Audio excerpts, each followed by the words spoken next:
E aí, gente, nós somos o grupo 12. Hoje a gente vai estar apresentando o trabalho de computação aplicada à engenharia de produção 1. Nosso trabalho é sobre a árvore geradora mínima, né, sobre o algoritmo de Prim.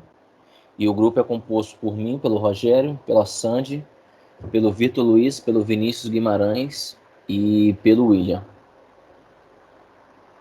Bom, a árvore geradora mínima, né, ela pode ser definida como um subgrafo de um grafo que não possui uma direção ponderada, que interliga todos os vértices sem ocorrência de ciclos e que busca encontrar o caminho com o menor peso, fazendo um somatório das arestas pelas quais passou. Ou seja, bom, a árvore geratora mínima, né, ela vai ser esse conjunto de arestas desse grafo que vai gerar uma árvore, né? Logo essa árvore, ao gerar essa árvore, ela é chamada de geradora mínima se, dentre todas as árvores geradoras que existirem dentro desse grafo, né, a soma dos pesos dessa aresta dela, ela tem que ser a menor possível. Então tem que a questão de otimizar o peso dessas arestas, como a gente pode ver aí na imagem abaixo, né? Então a gente tem que na imagem da esquerda um grafo não direcionado com pesos, né? E na imagem da direita a gente tem a sua árvore geradora mínima correspondente. Bom, e o algoritmo de Prim, que vai ser uma árvore geradora mínima, né? Então a gente tem que o algoritmo de Prim ele é empregado para encontrar uma árvore geradora mínima num grafo conectado, como dei o exemplo aí embaixo, desse passo a passo do algoritmo de Prim para estar encontrando essa geradora mínima. E ele encontra um subgrafo do grafo original, no qual a soma das arestas é minimizada em todos os vértices que estão interligados, como está aí na imagem. Ou seja, a gente deseja encontrar uma árvore geradora do grafo que conecte todos os vértices e tenha um menor peso, ou seja, desse algoritmo de Prim, ou seja, a soma dos pesos da aresta ele tem que ser mínima. Então, uma árvore geradora, no caso do algoritmo de Prim, será o conjunto de arestas na qual qualquer vértice pode alcançar qualquer outro vértice por um caminho mais simples, ou seja, qualquer vértice pode alcançar qualquer outro vértice por exatamente um caminho simples, ok? E seria o encontro dessas arestas, seria a formação dessa árvore geradora com o menor peso, que seria chamada árvore geradora mínima, e que no caso seria a definição do que seria um algoritmo de Prim, que o pessoal vai estar dando mais detalhes aí nos slides a seguir. Olá a todos, eu vou falar um pouco sobre a estrutura do algoritmo de Prim. O algoritmo de Prim calcula a árvore geradora mínima de um grafo. Para esse algoritmo, teremos o arquivo grafo.h, que mostra a estrutura do grafo. E nós teremos a seguinte estrutura: void algprim underline grafo, que está nessa caixa. Nessa estrutura, nós iremos receber o grafo, o vértice de origem que iremos utilizar na busca e um vetor pi que irá retornar como os vértices obtidos estão conectados. Para termos uma ideia geral, foi considerado um vértice inicial orig para a construção da árvore geradora mínima, o qual também é o primeiro vértice da árvore. A cada interação, nós iremos procurar a aresta que apresenta um menor peso e que conecta um vértice que já esteja na árvore a outro que ainda não esteja na árvore. Depois dessa etapa, nós devemos adicionar esse vértice na árvore e repetir o processo até que todos os vértices façam parte da árvore ou quando não é possível encontrar uma aresta que satisfaça determinada condição.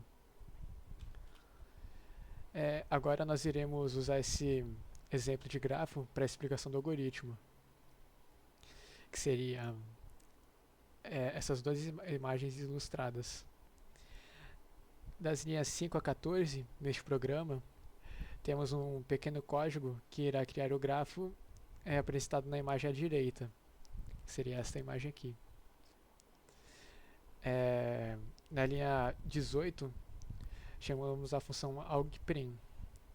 Nas linhas 19 a 21, o programa irá imprimir o resultado, liberar o grafo e terminar o programa. Agora segue um exemplo sobre a implementação do algoritmo de Prim. Nas linhas 4 a 6, perdão, inicialmente todos os vértices estão sem pai, em que o pai do vértice I recebe o valor de -1 e o vértice inicial, que seria o vértice inicial, passa a ter o próprio valor. Na linha 7, inicia-se um laço infinito para que o processo de encontrar novos vértices seja possível. Na linha 8, nós temos uma variável primeiro, pois é possível que nessa busca duas arestas tenham o mesmo peso, e isso não pode ocorrer. Na linha 10, o comando for percorre todos os vértices, onde temos como fator inicial i igual a 0, e enquanto i for menor que o número de vértices, ele acrescenta com o i++. Na linha 12, a estrutura if procura o vértice que já foi visitado, e na linha 14, o comando for, presente nela, percorre os vizinhos do vértice visitado, onde temos como fator inicial desse for o j igual a 0, e enquanto j for menor que o grau deste vértice, ele acrescenta um j++. Vale ressaltar que o grau diz quantos vértices vizinhos ele tem. Na linha 16, a estrutura if verifica se há um vértice vizinho não visitado, em que o i é o vértice vizinho que já tem pai. J analisa a lista de vértices vizinhos e a aresta de ij nos diz o índice de um outro vértice. Se o determinado vértice encontrado apresentar pai igual a -1, então esse vértice não tem pai.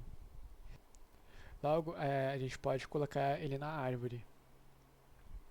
Nas linhas 17 a 21, se este vértice for o primeiro vértice, então o programa procura a aresta de menor peso. O menor peso é o peso que liga I a J, onde orig passa a ser I, dest passa a ser a aresta IJ, e primeiro passa a ser 0, que, como foi citado anteriormente, se primeiro for igual a 1, então não foi encontrado nenhum outro vértice, e nesse caso encontramos pelo menos um. Nas linhas 22 a 29, inicia-se o processo de verificação do outro vértice conectado, pois ele já não é mais o primeiro. O menor peso, guardado do if anterior, é comparado com o peso da nova aresta conectada, e verifica se ele é maior. Se for maior, o peso da nova aresta é menor. Então, nós manteremos ela e descartaremos a outra, igualando o menor peso ao peso que conecta I a J, onde orig passa a ser I e dest passa a ser a nova aresta. E por fim, nas linhas 31 a 33, a estrutura if verifica se algum outro vértice foi encontrado. Se não, o pai dest, que seria o vértice de menor peso, encontrado no comando for da linha 14, passa a ser o vértice de origem, que seria o vértice inicial. Olá a todos!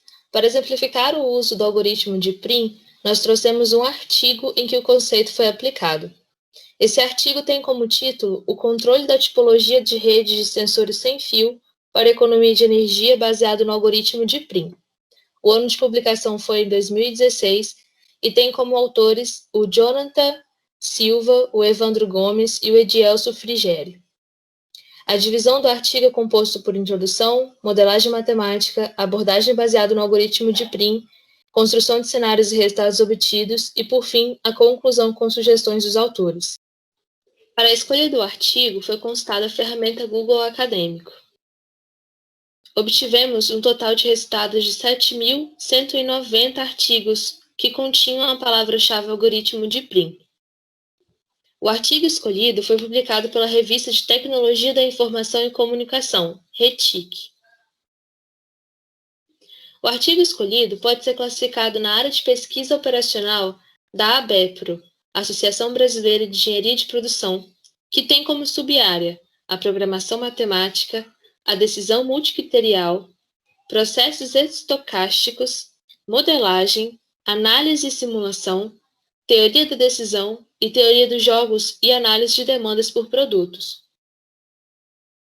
Vale a pena ressaltar que foram encontradas em maior número teses de dissertação de mestrado no qual se trabalhava o tema, porém com uma linguagem extremamente técnica e aprofundada. Escolhemos aquele artigo que poderia ser de mais fácil entendimento para a turma. Na introdução desse artigo, eles começam falando do surgimento da IoT, a Internet das Coisas, que vem aumentando os problemas relacionados à energia restrita aos nós nas redes sem fio e exige que cada vez mais sensores estejam interligados. Para melhorar o desempenho da rede, pesquisas são realizadas a fim de atingir a potência ideal para cada nó ou sensor daquela rede, fazendo com que essa rede esteja conectada com o mínimo de desperdício de potência possível. As técnicas para aumento do tempo de vida dessas redes sem fio podem ser centralizadas ou distribuídas. Para esse artigo, foi utilizado o conceito da técnica centralizada, que prevê que as conexões entre os sensores sejam geridas por um nó central, que vai realizar a computação necessária para a otimização. O artigo propõe uma abordagem para redução de potência baseado no uso do algoritmo de Prim.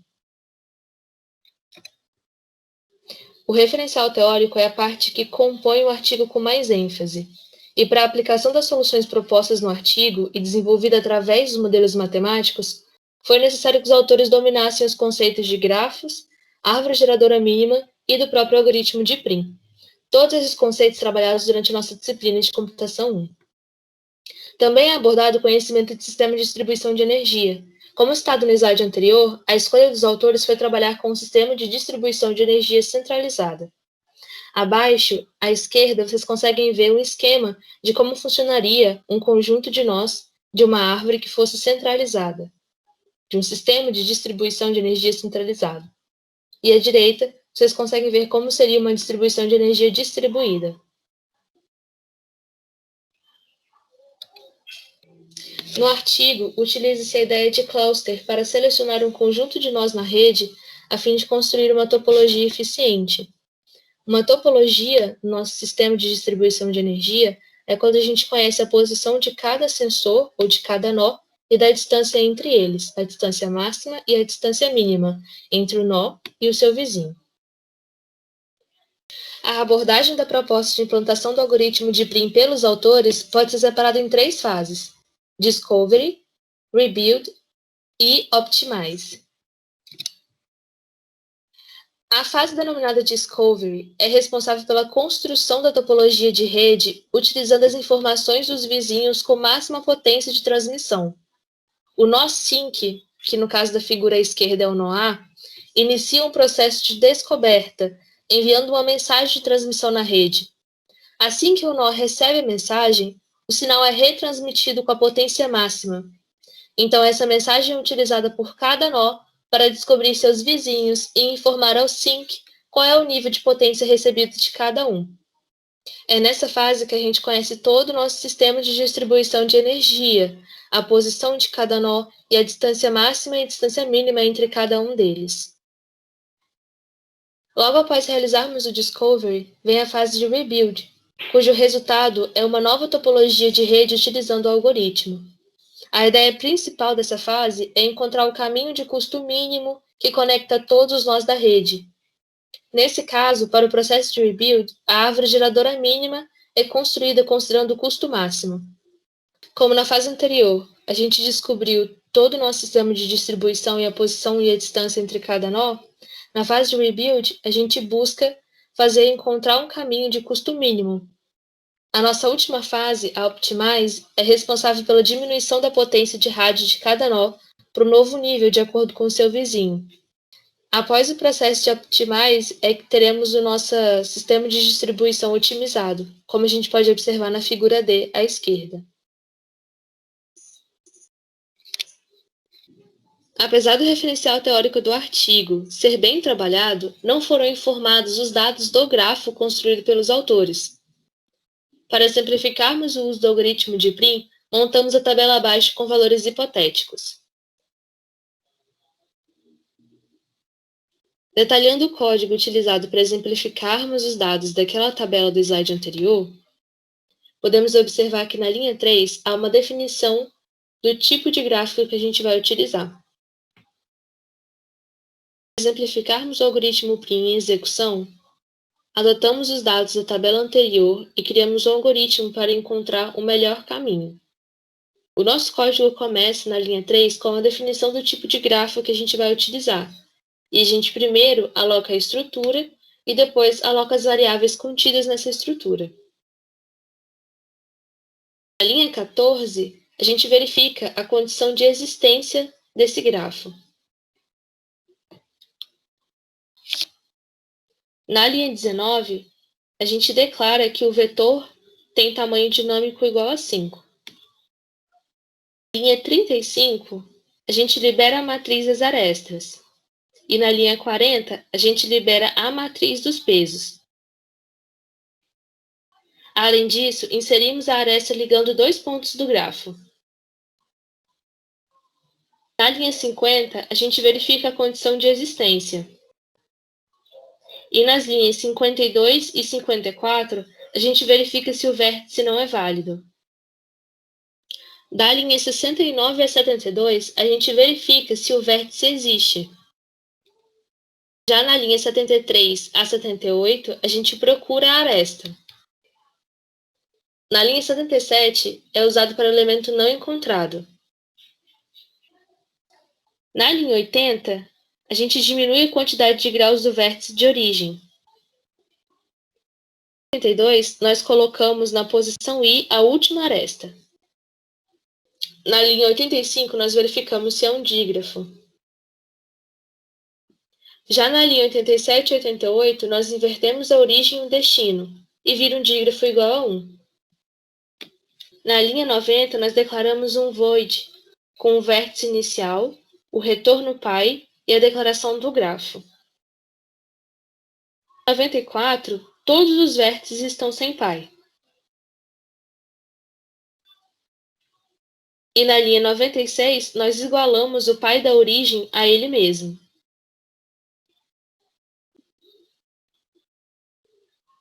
A partir da linha 99, nós percorremos todos os vértices. Na linha 101, nós percorremos os vizinhos do vértice visitado na linha anterior.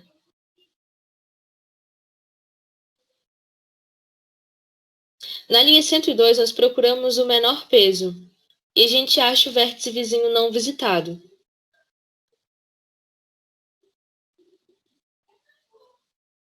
Na linha 104, nós procuramos a aresta de menor custo. Na linha 111, nós fazemos uma verificação. Se o menor peso for maior que o peso da nova aresta, a gente executa o if. Na linha 124, a gente faz o somatório do resultado da árvore geradora mínima. E na linha 126, nós exibimos o resultado. Na linha 129, nós exibimos a relação do vértice e do peso.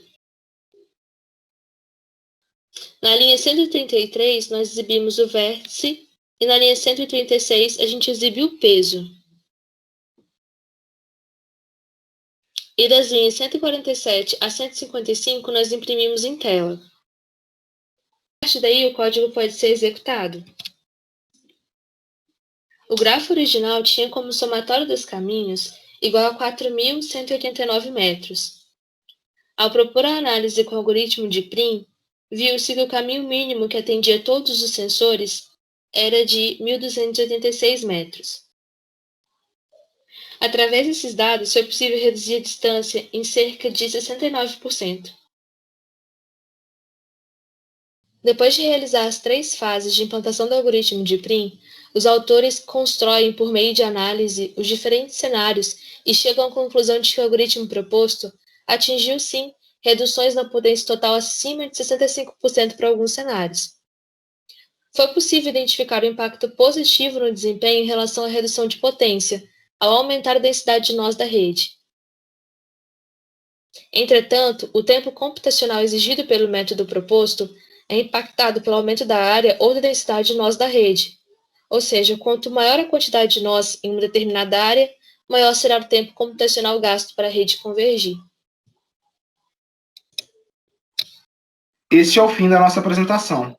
Agradecemos ao professor Tiago pela oportunidade e a todos pela atenção.